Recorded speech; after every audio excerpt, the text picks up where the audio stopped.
नमस्कार, आप देख रहे हैं सी न्यूज़ भारत। मैं हूं आपके साथ ज्योति अरोड़ा। वक्त हो गया है बुलेटिन का। इन तमाम खबरों को जानेंगे विस्तार से, तो आइए शुरू करते हैं खबरों का सिलसिला। छत्तीसगढ़ के बेमेतरा में अंधे कत्ल की गुत्थी बेमेतरा पुलिस ने सुलझा दी है। बता दें कि गाँव का ही निकला हत्यारा। इस पूरी घटना का खुलासा अतिरिक्त पुलिस अधीक्षक पंकज पटेल ने कर दिया है। नांदघाट थाना में किसी धारा 302 का एफआईआर दर्ज किया गया था, जिसमें गांव का ही एक मृतक था सनत चौहान।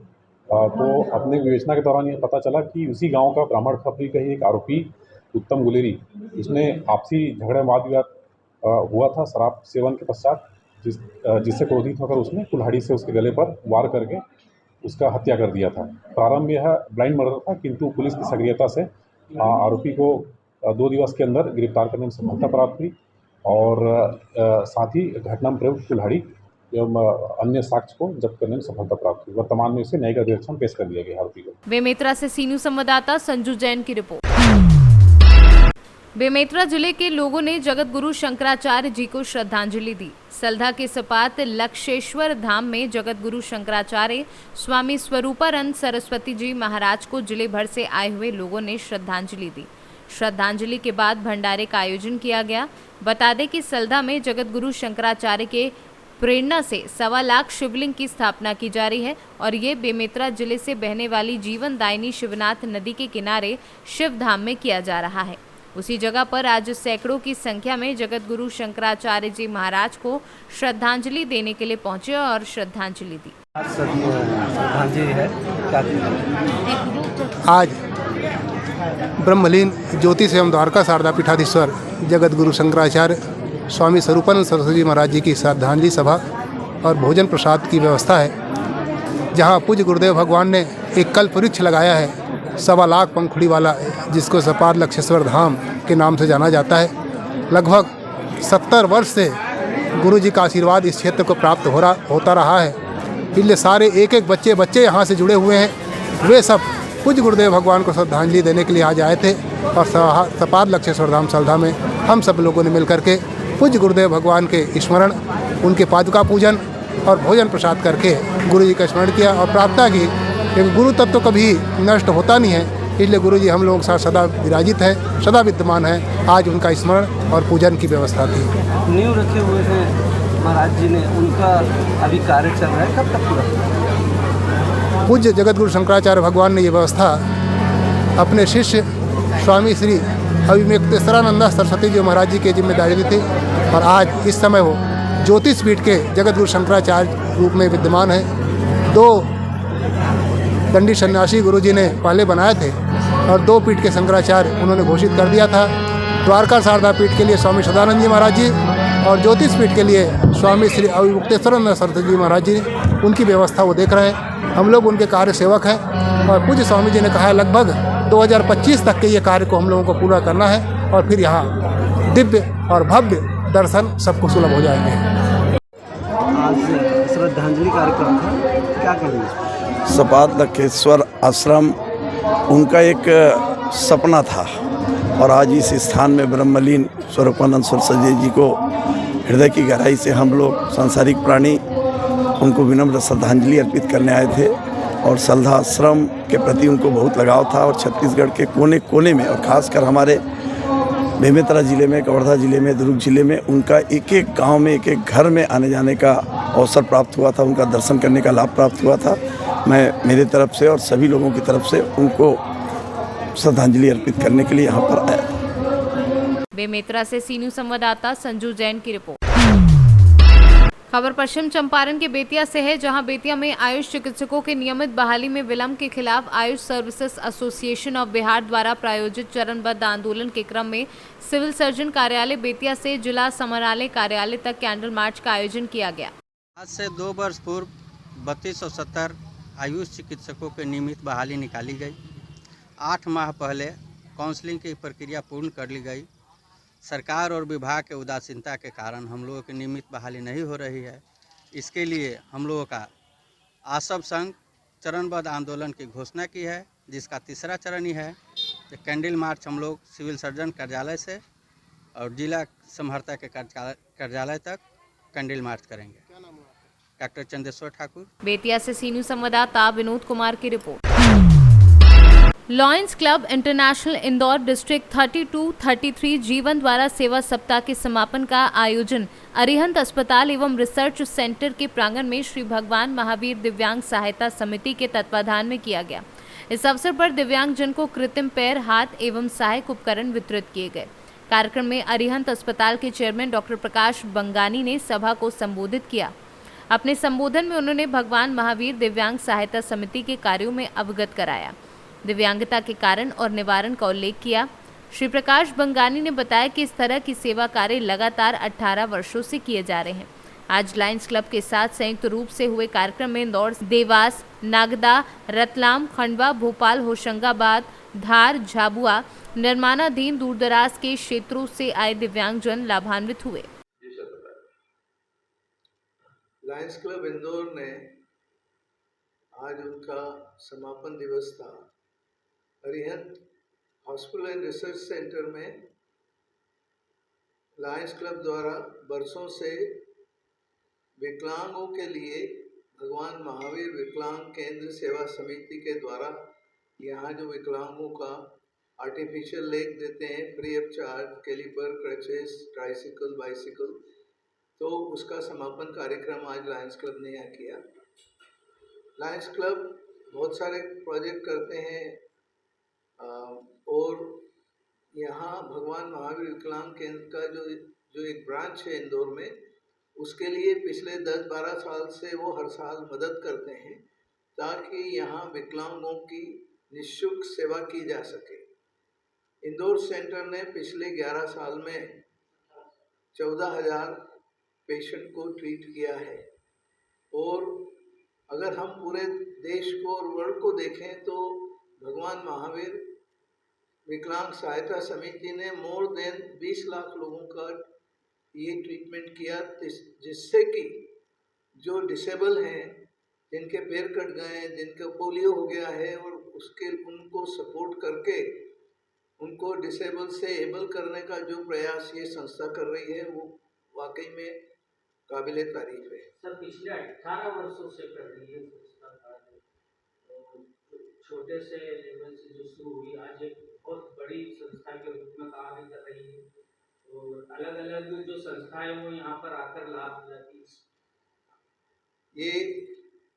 ये संस्था को 1975 में D.R. मेहता साहब ने इस्टेब्लिश किया था और आज पूरे वर्ल्ड में 85 कंट्रीज़ के अंदर ये संस्था कैंप कर चुकी है और आर्टिफिशियल लेग और कैलिपर वगैरह लगाने का काम कर चुकी है।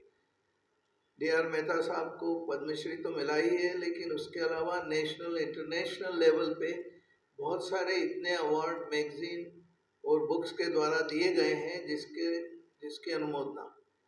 सबसे अच्छी बात यह है कि हम इस संस्था के द्वारा हमने जो दुनिया में काम किया है उससे हमारे हिंदुस्तान का, हमारे भारत का गौरव बढ़ा है और ये हमारे लिए, सबके लिए बहुत बड़े गौरव की बात है। लायंस क्लब बहुत सारे अलग अलग एरिया में काम करती है। रोड सेफ्टी एरिया में उन्होंने काम किया है, गरीबों के लिए प्याउएं लगाई है और भी बहुत सारे काम करती है। सेवा सप्ताह का समापन होता है, किस तरह का कार्यक्रम? जैसा कि आप सभी को मालूम है कि सेवा सप्ताह 2 अक्टूबर से स्टार्ट हुआ था और 2 से 8 तारीख तक लगातार विभिन्न सेवा गतिविधियां सभी लायंस क्लब, जो इंदौर में हमारे 60 से ज़्यादा लायंस क्लब हैं, वो सभी बड़े जोश और उमंग के साथ सेवा गतिविधियां कर रहे थे। तो उसी के आज आखिरी दिन है सेवा सप्ताह का।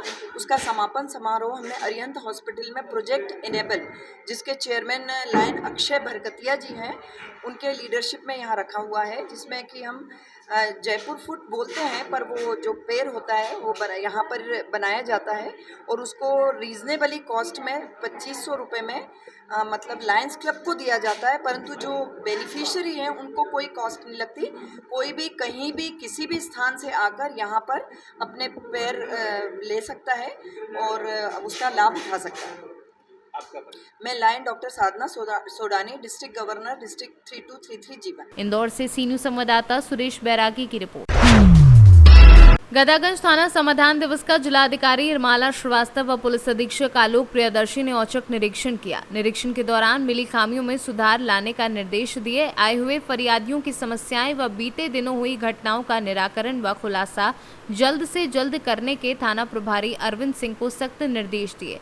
वहीं एसपी आलोक प्रियदर्शी ने कहा कि किसी भी समस्या के लिए फरियादियों को इधर उधर भटकना ना पड़े, समय से निस्तारण कर दिया जाए। इस अवसर पर तहसीलदार डलमऊ उमेश चंद्र, थाना प्रभारी अरविंद सिंह, उप निरीक्षक अरविंद मौर्य, अखिल तोमर व अन्य लोग इस दौरान उपस्थित रहे। रायबरेली से सी न्यूज़ संवाददाता आलम कादरी की रिपोर्ट।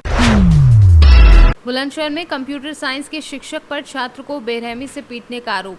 स्कूल मैनेजमेंट से शिकायत के बाद भी सुनवाई न करने का आरोप। निजी स्कूल का कक्षा 9 का छात्र है पीड़ित छात्र प्रिंस वर्मा। शिक्षक पर डंडे से पीटने का आरोप लगा है। वो सर ने हम एक और लड़का है सौरभ, तो उसके साथ बात कर रहे थे, मतलब कॉपी की बात कर रहे, तो सर ने हमें बाहर निकाल दिया। फिर लंच में डंडी बजाने लगे, फिर चांटा भी मारा गाल पे। उसके बाद फिर भेज दिया हमें Khalsa mount senior secondary school. वो एक डंडे टाइप का ही ले रखा था। तो मैं सर से कह रहा कि सर बात तो बता दो क्यों मार रहे हो, तो सर ने बजाय चले गए, कम से कम 20 डंडी मारी थी। सोनू तेवतिया। बुलंदशहर से सी न्यूज़ संवाददाता नितिन सिंह राजपूत की रिपोर्ट। बुलंदशहर में दिव्यांग ई रिक्शा चालक के साथ मारपीट का वीडियो सोशल मीडिया पर वायरल हो रहा है।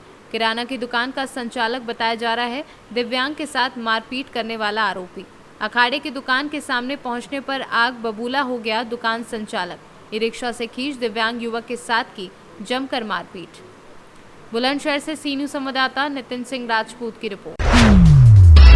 उत्तर प्रदेश के जनपद हापुड़ सहित पश्चिमी उत्तर प्रदेश में जहां पशुओं में घातक बीमारी लंपी नामक रोग से पशुओं का व्यापार सरकार के द्वारा बंद किया हुआ है, वहीं जनपद हापुड़ के गांव भोगापुर में ग्रामीणों का कहना है कि लंपी रोग पशुओं में हो रहा है, जिसका दूध पीने से हमारे शरीर पर भी ऐसी बीमारी के लक्षण देखने को मिल रहे हैं। ये घातक बीमारी है। वहीं हापुड़ सीएमओ सुनील त्यागी ने बताया कि स्वास्थ्य विभाग की टीम को भोगापुर गाँव में भेजकर जाँच कराई गई, जिसमें इस बीमारी का कोई भी लक्षण लोगों में नहीं पाया है। वहीं सीएमओ सुनील त्यागी का कहना है कि ये लंपी रोग पशुओं में पाया जाता है, मनुष्यों में इस रोग का कोई लक्षण नहीं पाया जाता है। तो क्या दिक्कत है इस बच्चे को बताएंगे? इसे ये दाने से निकल गए बस 3 तारीख से। तो डॉक्टर की दवाई वगैरह दी आपने? हाँ, दवाई दी है, झाड़ा लगवाया, दवाई भी खिला रहे हैं। तो क्या डॉक्टर आए थे यहाँ पर? हाँ जी, देख के गए। वो कोई बीमारी बता रहे हैं और चेचक वगैरह ऐसे ही बता रहे हैं। दोनों चीज़ कर रहे हैं वैसे तो। तो क्या दिक्कत है और कब से दिक्कत है इसे बच्चे को? सर 3 तारीख से ही थी इसे दिक्कत, और बुखार चढ़ा था पहले, फिर दवाई लिया हम डॉक्टर से, फिर रात में ये दाने बन गए थे सर। तो किस चीज़ का दूध वगैरह आप पिलाते हैं? गाय का? हाँ, डेयरी से ही लाते थे हम दूध। भैंस का लाते थे, गाय का लाते थे? गाय का भी आया था और भैंस का भी आया था। हाँ, तो क्या आराम है सर? हाँ, आराम है सर। कल स्वास्थ्य विभाग की टीम आई थी। हाँ जी, इसका सैंपल ले गए थे भर के। तो इसके खिलाफ जो लंपी रोग है उसके लिए क्या सरकार के द्वारा वो चल रहा है? अच्छा, लंपी रोग ये पशुओं से संबंधित बीमारी है जो हमारा गोवंश है उसकी है। इसका पुरुषों से मानवों से कोई संबंध नहीं है और नहीं ये बीमारी मानवों में होती है। जैसे कि देखा गया वहाँ के लोग कह रहे हैं कि दूध पिया था गाय का और गाय के दूध पीने के पश्चात ये जो बीमारी के लक्षण पैदा हुए, कुछ ऐसा बता रहे लोग। लंपी रोग का जो वायरस है ये दूध के द्वारा प्रसार नहीं होता है इसका, पहली बात। दूसरी बात ये है कि भोगापुर जो आप गांव बता रहे हैं, इसमें मैंने कल टीम भेजी थी और इसमें जो वहाँ पर पाया गया वो पाया गया है कि एक टोमेटो फ्लू नामक जो हैंड फुट माउथ डिसीज है, तो वो बच्चों में भी चल रही है। 8-10 साल तक के बच्चों में वो कोई इक्का दुक्का केस अभी मिल रहे हैं। तो सर वही है वो। इससे बचने के लिए क्या उपाय लोगों को करने चाहिए? अगर किसी बच्चे में इसके हैंड फुट माउथ डिसीज के लक्षण पाए जाते हैं, यानी कि उसे बुखार है और साथ में ये दाने उसके हाथ पर पैरों पर दाने हैं, तो उन बच्चों को अन्य बच्चों से अलग कर देना चाहिए। और अगर स्कूल में कोई ऐसा बच्चा पाया जाता है तो उसे भी छुट्टी इतने दिन की 8-10 दिन की दे देनी चाहिए कि वो स्कूल में ना आए जिससे कि अन्य उसमें बच्चों में बीमारी ना फैले। ये एक वायरल डिसीज है। स्वास्थ्य विभाग द्वारा जो बताया गया कि चिकन पॉक्स जैसी बीमारी है ये, तो क्या ऐसा कुछ है?